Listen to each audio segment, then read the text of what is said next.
So I heard a little thing. Oh, I yeah? heard that our clinics are now going to be offering decompression therapy. Can you tell me a little bit about what that might be good for in regards to patient population and how it might impact their care? Yeah, I guess the secret is out. We're going to be helping a lot more people.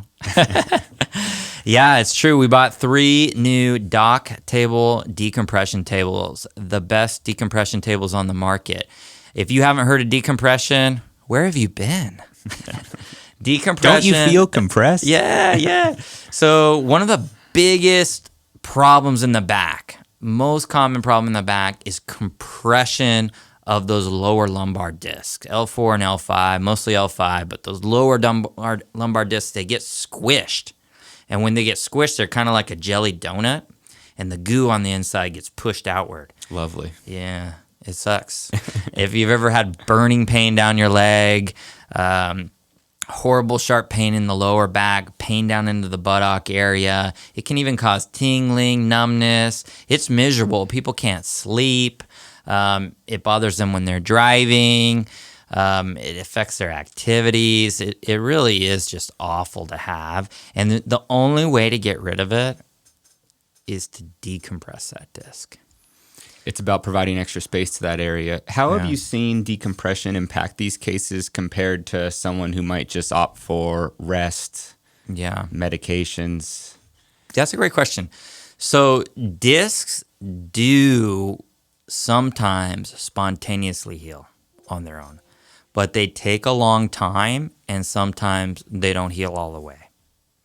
And so you can just bed rest and leave it alone and see if it gets better, but you might have to live in horrible pain for months and months. Sometimes can go as long as a year, and you might be left with some residual chronic pain. So the short-term and the long-term outcome is going to be significantly better if you receive the proper treatment. And chiropractic adjustments help out a lot. Drugs don't really do anything for it, but just make you feel a little bit better in the meantime, and sometimes they can't even do that. Injections would be another option. If they get it in just the right spot and you got a good doctor, sometimes it can really help with take the edge off the pain, but it does nothing for decompressing the disc. Right. It's just for the pain relief. And that's what I've seen too, is that, to be honest, when my patients are having a disc issue, they're getting prescribed these nervous system suppressants, like gabapentin, and it doesn't even touch it. And it's because it's a truly mechanical issue. And when you have a mechanical issue, you need a mechanical solution. It's not rocket science here. So decompressing the area, realigning the pelvis, getting that lumbar to sit just right in its area so it's not rubbing or having improper biomechanics that are increasing that compression.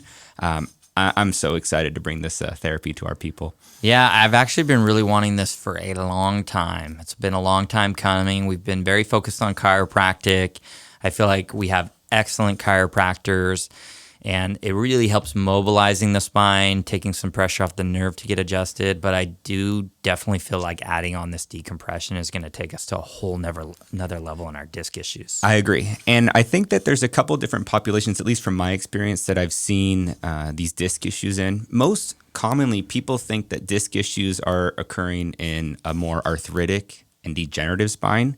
But what I find when I'm taking these x-rays is that it's the younger weightlifters that have had extreme compression in their lumbar spine, and their joints are such that they're not super arthritic, and that extra mobility in the area is actually increasing the amount of lateral pressure on the disc. Yeah. So getting that extra space down there for that younger population, I think is going to provide the best results. Yeah, they say for herniated disc, kind of the 40-year-old. Right. That's kind of where it's at, because your disc on the outside has a hard cartilage called the annulus fibrosus. On the inside, there's like a goo called the nucleus pulposa, right? Pulposus? Pulposus. I got one of those. Papusa? Yeah. I could go for one of those right about now. But that inner goo is what bulges out, right? And can push up against the disc, and the outer crack, the outer annulus fibrosus can also crack, and that goo can come out. Yeah. And that's a disc herniation. If part of that outer cartilage breaks off, then you have like you have like an extruded piece. And, and that floating piece floating around. That jelly is actually very acidic, and it tends to burn the nerve. So you get a chemical reaction. Literally. And one thing that I always tell my patients is that the structure of our spine dictates the function of our spine. And I think about that outer annular surface. If you've had an imbalance in your pelvis for years and you're lifting and moving, it'll strengthen one side of that fiber and it'll weaken the other side. And that's where you get those prolonged, slow burning kind of conditions where they bent over one time and their disc went out. I hear that all the time. Or they coughed or sneezed, increased the pressure. That is something that causes the final little... The straw that breaks the camel's back. Exactly right. But this decompression is going to help to alleviate those biomechanical stresses in the area to prevent it from happening again. Cool. Yeah, totally agree. So basically what that would look like if a patient thinks they might have a disc issue, come in the office, we'll do a full exam, combine that with an x-ray, occasionally an MRI. We'll figure out whether you got a bulge disc or not. If you do have one, then you're a good candidate for decompression. So first step, call the office, make an appointment. We'll do a full exam on you. If we think you got a bulging disc, we'll go ahead and put together a plan for you. Realistically, it's going to take a couple of months to get that under control. It's not a quick fix. Like you were saying, even though the symptoms may have come on like that, it was an underlying condition that was worsening over time and something set it off. And if it didn't get that way overnight, it's not going to go away overnight. Right. So we do need to give it a couple of months to settle down. And so that usually requires coming in a few times a week during that period of time. And just to be fully transparent, it could cost a few $1,000s to manage a case like that. But it is going to make you feel better a lot quicker, get functional back to working your activities a lot quicker. And I feel like even more importantly than that, it's going to set your spine up for long-term health. Yep. Because one of the biggest things we're seeing right now is a lot of people in their 60s and sometimes even earlier than that having a very expensive, very involved spinal surgeries where they're getting those areas fused. And so one of the big things I like to educate patients about is spinal maintenance and taking care of things early. And so dentists have done a really good job of educating the public. Hey, you got to brush your teeth, like twice a day and floss and come in to see me every 6 months if you want to keep your teeth healthy. People didn't used to do that. Yeah. And when they didn't do that, their teeth would get rotten and fall out and they'd get pulled. And it was just normal for people to get older and get dentures. Well, let's relate that to your spine. We could neglect our spine. Oh, yeah, I got aches and pains here and there. And we don't realize what's going on the inside, that our spine is actually degenerating until it's too late. And now you got to have a spine surgery. It'd be way better to do, daily stretches and exercises and then maintenance visits with a chiropractor. And if something does pop up, just like if a cavity popped up, you would fill it, not wait till it becomes a root canal. Yeah. With this situation, think of doing the decompression kind of like filling the cavity before, so you don't have to go on and need the surgery. The one thing I will add is that, surgeries are continually to get better and better and better and less invasive.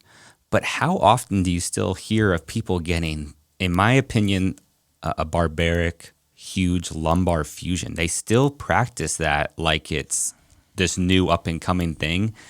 I am generally against fusions. I think that they cause more problems above and below the surgical implants. I think they're extremely expensive. Sometimes it doesn't even solve the issue at hand.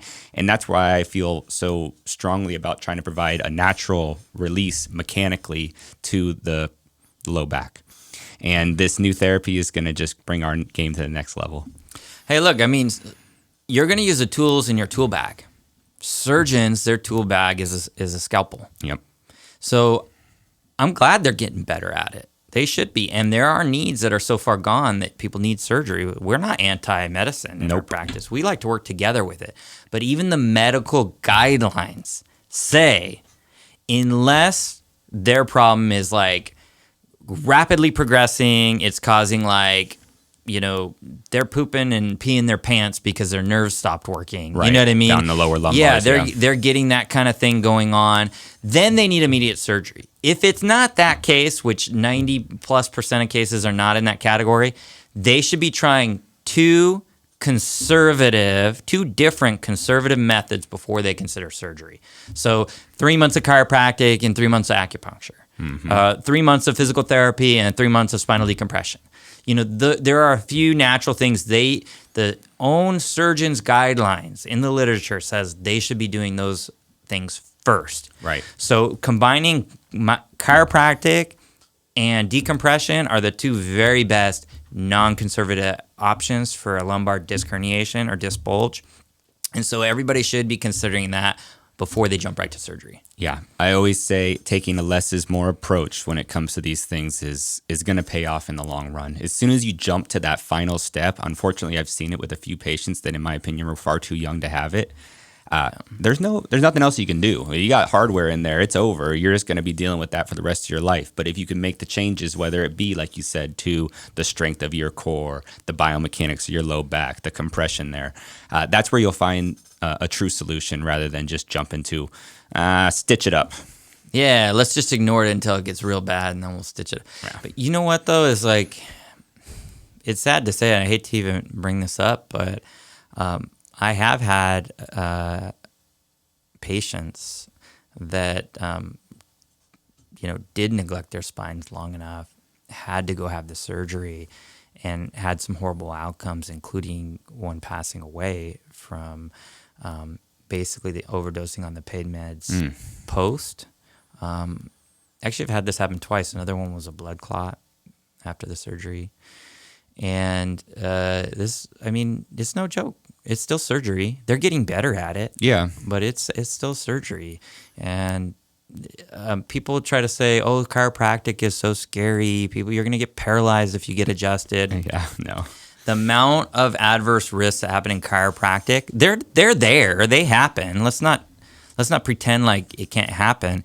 It's just so rare compared to every alternative that you would have medically. Right. Like if you got a low back disc herniation and you have your choice of going to chiropractor or going the medical route, the risks are so much lower going the chiropractic route. It's not even a comparison. Yeah, when I was doing some research on spinal decompression, I'm hoping to present it to our team in our upcoming mentor meeting. The safety and effectiveness of the therapy is something that you can almost put anyone on the therapy. And that's not the case for a lot of different modalities. There's a lot of contraindications, but decompression, everyone's got compression in their spine when it comes to some of these things like sitting all day for their job or weightlifters or they're suffering from a disc issue.